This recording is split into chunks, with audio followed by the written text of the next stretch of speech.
Well, cool, Charles. It was really fun getting to come out and see your farm, and so thanks so much for having me out. It's been great to have you, Stephen. It was a special day. We had a nice little soupy morning, and got to see the sun burn it off and walk around the farm and sort of show you the intricate details of what we're doing out here. Yeah, it was kind of cool. We met over in San Diego actually a couple years ago at a Pastures workshop that Diego Footer put on. Yep. And I had already been wanting to move to Tennessee, so it was cool. I got to meet him and said, oh, well, you're from Tennessee, and so who knows, maybe I'll see you someday. Called up Charles and say, hey, I'd love to come see your farm, and so that's how this meeting happened. And here you are. Yeah. Thanks, Diego. Yeah. No, it's really, I love sharing what we're doing here and sharing just the story and process of regenerative farming. And it's been super beneficial to be able to see how your stuff's set up. So, because I've never done large scale animals at all, so I'm excited to get started with pigs. I think that's gonna be my next big thing, besides getting chickens pretty soon here. You were eyeing the baby piglets today pretty hard. Oh, yeah. So we might have to ship a few down to you here before too long. Cool. Well, what I wanted to just talk about now is I wanted to hear more of your story of how you got into farming. It's always really interesting to me how people get into this business and what draws them to it and all that good stuff. So, yeah. When did you start getting into agriculture? Well, I grew up on not really on a farm, but in the country, and we had some chickens and goats, and we never did pigs. The occasional peacock, but really never as a farming. It was more of as a hobby. My family's lineage is in the dairy business, but by the time I came along, Mayfield's was really more of a milk bottler than a dairy farming business. But I would say the thing that really brought me to farming, I ran a gym in Atlanta for a number of years, and so you get into fitness, you start getting into health, you start getting into diet. Co-authored a number of cookbooks in the paleo sort of paleo scene, if you want to call it that, the paleo eating protocol. So that really is what brought me to looking into sourcing food, looking into where do we get our fruits, vegetables, meats, all of that fun stuff. And I really have to give credit to the paleo movement in general. There's a conference generally every year in Austin, Texas called Paleo FX, and I've been a perennial speaker there and love going out there and seeing all of my ancestral health friends. They did not have one this year, for obvious reasons, but that was really where I was first introduced to organizations like the Farm to Consumer Legal Defense Fund. And it took a couple years. Everyone wanted to argue over protein, carbs, and fat, and how many macros and micros, and this, that, and the other. But at some point, everyone really started to point the needle towards food sustainability, proper mechanics, and proper use of agriculture as a soil building, conservation philosophy. Regenerating soils, building soils, and also animal health, animal husbandry. So I would have to give a lot of credit in terms of my early exposure and motivations to the fitness and paleo scene, as it were. So in terms of when we started, moved up here in 2016, got settled. We were moved originally to Athens, Tennessee.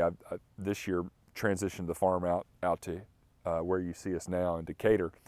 But yeah, started with a test batch of broilers and a test batch of layers and a test batch of pigs. And when we figured out we could do it reasonably well, we scaled up a little bit and started taking on customers in the spring of 2017. So that's been how it all got started. Nice. So started with chickens, and I noticed that's how a lot of people get started. It's kind of like the best entry point, it seems, as far as upfront capital and. Yeah, not a lot of infrastructure. If you had to, you could process all your chickens yourself if you want. If you're just going to eat them yourself, and not a lot of infrastructure costs. Chickens aren't going to bowl you over or eat you, or hurt you to some degree. But we started with a little batch of pigs and chickens, and added cows, bred cows in spring of 2017, and yeah, here we are. I've got. Very cool. You can see some of our cows in the background. We don't have any meat birds on pasture right now. We're in December, and time to let that enterprise rest for a bit. But yeah, chickens are a great place to start, and I would say pigs are another great place to start. Chickens, you can do meat birds or layers. The meat birds are quick, you know that. So if you're just looking to stick your toe in the water, you order a batch of meat birds, they'll be ready to eat in 7-8 weeks, and so that's certainly something. I love layers. Backyard chickens are great, and you get eggs out of the deal, which is pretty cool. All your food scraps can go to them. So I would say poultry's a really good primer for anybody looking to sort of think about getting into regenerative farming. So you're doing this right now. This is on leased land, right? Or you're doing it in combination with another farmer? Correct. So you guys are in business together doing this? Yeah, I mean, he he has his separate business. I have mine.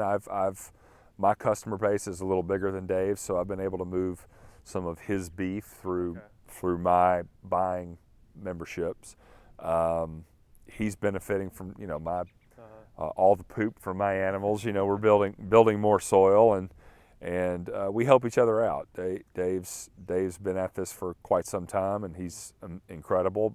2 hands are better than one. And he's been doing beef for many years. Yeah, I would say close to 15 or 20. Yeah. He's really got a knack for understanding beef genetics and grass finishing, and he knows a lot above and beyond that. I mean, you have tractor maintenance and keeping everything going, and he had his infrastructure here. So one of the motivations for for me moving out here, Dave has been doing beef, and I would breed my cows back to his bull, and it sort of came time to get all the animals back together again. And we've walked around the farm a good bit today. Dave's got quite a bit of infrastructure here on the farm: electricity, water. I say electric fence, water. And so it made a lot more sense for me to bring the rest of the animals to the cows than the other way around. The farm I was operating on east of here did not have that infrastructure. And so it made a lot more sense to get out here and really sort of fold everything into his system. So Right, so he's running all the cows, and you're also running cows as well. And then you run the chickens, and the chickens come behind the cows, and then some of the pigs you're also kind of opening up. We saw like some of the pastures, you are kind of opening that up more with pigs, and the cows come through there as well. Yeah, the pigs really, they're truly nook and cranny type animals. I mean, we have a lot of, you can sort of see in the background, we have a lot of woods out here, plenty of pasture, but and Dave's most of his water and everything is really set up for the pastures. So we're working on developing some more water lines and this, that, and the other, so that we can really start pushing pigs up into the nooks and crannies of the wooded areas. They do fantastic there. We looked at some of their spots earlier. The chickens, yes, ideally you're going to want to run them in behind the cows, a 2 to 3 to 4 day lag, so that they're going through the poop and doing what chickens do. And so we're still working on our choreography, if you want to call it that, but we've made a lot of good progress. So yeah, very cool. Yeah, I just love seeing more and more farmers working together, because I just think it's such a powerful thing when we build our community together, and we're saving costs together, we're making more money together, we can rely on each other, help each other out. And it's hard if it's you're the solo person by yourself and all that. Well, and one of the biggest threats, there's a lot of people that talk about this, but one of the biggest threats is the average age of the farmer in this country is I think well into the 60s now. Yeah. And that's a terribly troubling number. Dave's 68, I'm 46. I've got a young kid, Garrett, that's working for me here on the farm. He's been immeasurably helpful, really, really sharp kid. He's 18, and so trying to sort of develop a multi-generational team so that we can, perpetuate this system of farming well into the future. That's a real issue as it relates to the farming that goes on in this country. So, Yeah, I think it's overlooked a lot of times. We need to constantly be thinking about the next generation, raising them up to know how to do this stuff, because a lot of this knowledge was lost as everything moved over to the CAFO style of farming, and we're somewhat relearning some things. Also, we have all this new technology, like the new fencing that you're showing, and oh yeah, a lot of new tech that makes this type of pasture farming a lot easier. So it's cool to see all the different developments and how things have gotten better over time, and so it's exciting to see a lot more young people also interested in regenerative farming and yes. this type of meat, which is so much healthier for us. So, well, and we do live in the digital age, and that comes with its silver linings, good and bad, and so it's a lot easier to get good information out. So I am starting to see a lot of younger people more interested in their food. One of the things we'll at some point implement out here. COVID's obviously thrown some monkey wrenches in that, but getting school groups out here. We're so extracted, if you want. We're so away from our food system. Kids these days don't understand where their food comes from. They think it's a grocery store, and that's just not accurate. Yeah. So, getting them out here, letting them get a little dirty. What do they say? If you need to have eaten a pound of dirt by the time you're a couple years old. So we like to get the kids out here. I have 2 young kids, and they love getting dirty. They make sure, and I make sure to let them know that I love it when they get dirty. And got to get covered in those microbes. And that's right, all the good bugs, all the good bugs. So, yep.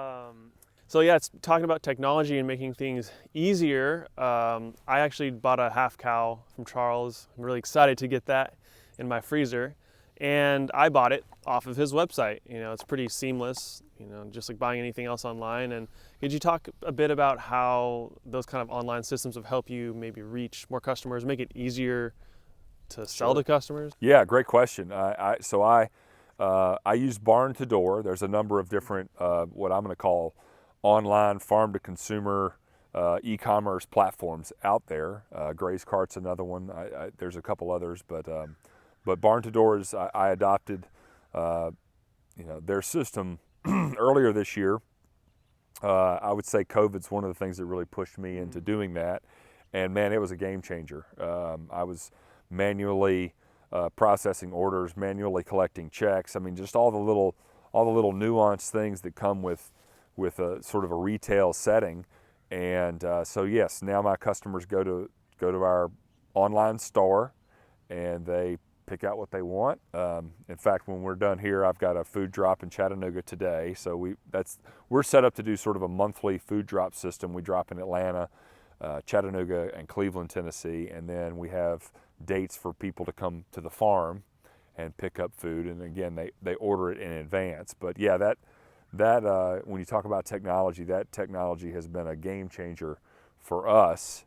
Some of the other stuff we touched on today in terms of a lot of people view it as low tech, but in agriculture it's really high tech stuff. But the idea of these stored charge fence energizers, really lightweight poly fence, electric fencing, these are things that a farmer even 20 or 30 years ago would have been hard pressed to find.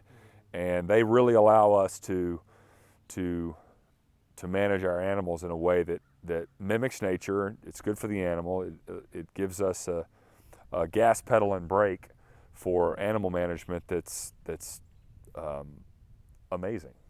One of the things that I've been hearing about a lot in the news, and even talking to you, when is the cow that I purchased going to get butchered? There's a lot more lag time right now because of all the COVID stuff. It's kind of screwed up a lot of supply chains and the butchering process. So could you kind of talk about what you've noticed in the industry? Sure, yeah. Well, it's tough getting slaughter dates right now. If you look in the past, 40, 50 years, the number of USDA slaughterhouses in the country, I think the number's cut in half. Regulations have gotten more and more difficult. And you're going to pay those costs. I say costs. The cost to meet the regulations, whether you're processing 50 head a day or 50 head a week. And so you've seen a lot of smaller, we just had a slaughterhouse close near here, for a number of various reasons, but yeah, so we've seen a real bottleneck come up in the USDA situation in terms of slaughterhouses. Now the beef that you purchased, interestingly enough, this is a good point to bring up. The beef that you purchased, you bought the half cow. Okay, yeah. So you owned the cow live on the hoof technically, and so the way the laws are written, I don't have to take that beef to a USDA slaughterhouse. It can be a state certified facility, but if I wanted to sell you a steak or a pork chop or a pound of ground beef, as the current law reads, then it has to have a USDA stamp on it. And so that creates some challenges. There's some legislation, I know it's somewhere in the ether. I think it's been presented. It's called the Prime Act. Oh, so, Massey's yes. the Kentucky. Yes, and so for all of you listeners out there, if you can reach out to your local politicians, state and federal, and get them supported. So the Prime Act would basically allow individual cuts of meat to be sold legally intrastate if it's gone to a state certified processor. So your beef, when you pick it up in 2 weeks, will have a stamp on it that says not for sale. Right? It could have a stamp on it that doesn't say that, and it could have a USDA stamp on it, but I don't need to do that. It's the same beef. Yeah. So the Prime Act would allow for state certified facilities to be able to slaughter animals, and for the farmer to then sell that individual cut or steak or ground beef or whatever to a customer and not have to go through the USDA process, which that'd be huge. That would be a big deal. I've been on a journey for the last couple months, just trying to figure out, do we build a USDA slaughterhouse? How much does it cost? Where are we going to put it? All of the things that go into making decisions around that, because there are still, the Prime Act, albeit great legislation and moves the puck further towards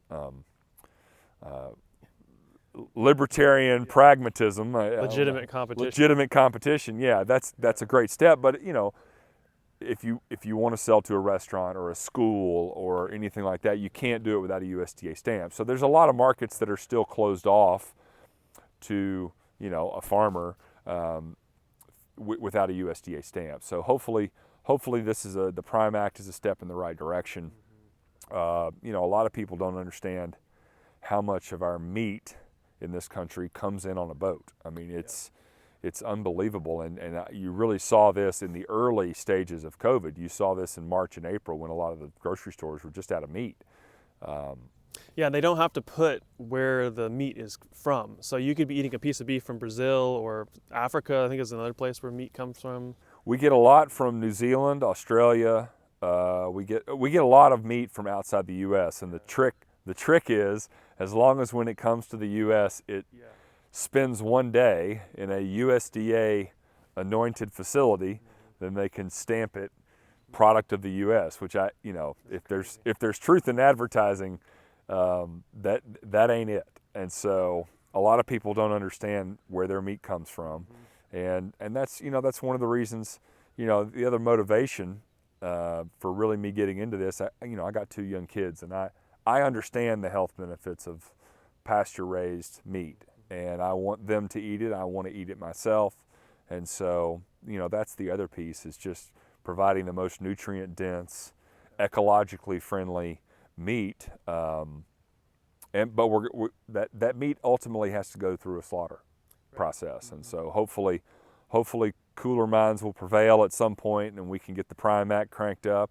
For any of you out there with a couple $1 million sitting around that want to invest in a USDA slaughterhouse, give me a call. But no, we're looking at all avenues, and then obviously that's red meat. You had the same situation with poultry, although with poultry in the state of Tennessee, every state's a little different. In the state of Tennessee, you have a 20,000 bird state exemption, so I can raise up to 20,000 birds here on the farm. We can process them here on the farm and sell them as a retail cut of meat. So poultry's a little different. There are some other cottage laws with regards to your eggs and how many layers you have, and being able, to I guess circumvent or avoid the whole process of USDA grade A certification. So you see it in every aspect of meat, egg, poultry production. But the kicker is red meat right now.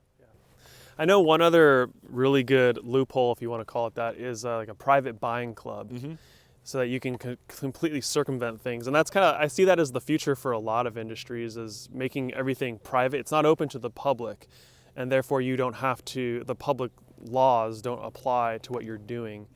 I don't know if you know anything about that. So, no, I've looked into that. Some of the Mennonite farmers in this part of the world utilize a private membership food buying club. I think it has a lot of merit. Again, it's not going to get you, if you want to sell into restaurants or schools. Right. There's still some hurdles there, but no, I've actually considered structuring the farm in such a way as, you don't have to charge a lot in terms of a membership fee, but you can set it up as a private buying club. What I'm not clear on is, what does that limit me from doing as it relates to commercial meat accounts? Right. So I'm all direct to consumer now, 99.9%.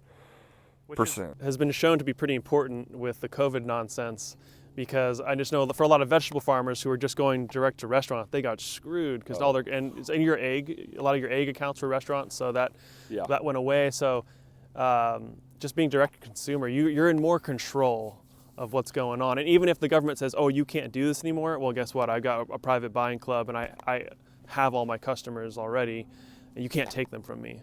That's right. So that's something I like about the private buying club idea, or just that when you have direct access to your customer, like you're not even going through a farmer's market or something else that you, So, well, and we'll see what happens. Back to the technology. I mean, that's one of the things that this barn to door e-commerce online farm store does. Is it I don't have to have a farm store. I don't have to build the infrastructure to. I can just have a bunch of freezers, and which is the way I do it right now, and customers, it's a virtual store, so I can circumvent or avoid the capital cost to set up I guess a brick and mortar is the best term, brick and mortar farm store. Not that I don't want to do that at some point, but it does allow you to build a fairly sizable direct to customer network without having to capitalize, a brick and mortar shop.